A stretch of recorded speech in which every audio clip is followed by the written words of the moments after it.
હળવદના સાપકડા ગામે power grid company દ્વારા ખેડૂતોના વિરોધ વચ્ચે પોલીસ બંદોબસ્ત સાથે કામગીરી હાથ ધરાતા તણાવ ફેલાયો છે. પૂરતું વળતર આપ્યા વિના કંપની દ્વારા બળજબરીપૂર્વક દાડમના બગીચામાં કામગીરી કરાતી હોવાના આક્ષેપ ખેડૂતોએ કર્યા છે.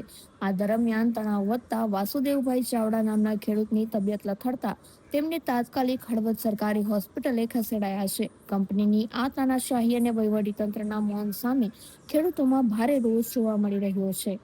છે અને હળવદ તાલુકાનું સાપકડા ગામમાં રહું છું અને અમારે ત્યાં 8 વીઘા જમીન છે અને તેમાં બાગાયતમાં દાડમ વાવેલા છે અને મગફળી વાવેલી છે અને તેમાં પાવર ગેજની લાઈન નીકળે છે અને એમને 8 મહિનાથી 9 મહિનાથી થઈ ગયું.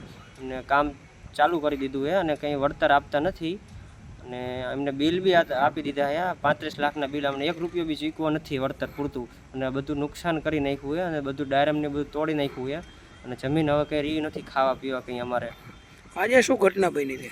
આજે એમને જબરજસ્તી સામાન નાખવો હતો અને અમે વિરોધ કર્યો. અમે નાખવા નહોતો દેવો તો અમને પોલીસવાળા જબરજસ્તી ગાડીઓ લાવીને પોલીસવાળાને બોલાવીને અમને મારા પપ્પાને અને મારા કાકા દાદાને અને બધાને ગાડીમાં ઉપાડી ગયા. એમાં મારા પપ્પાને ગરમી ચડી ગઈ અને એમાં બેભાન થઈ ગયા.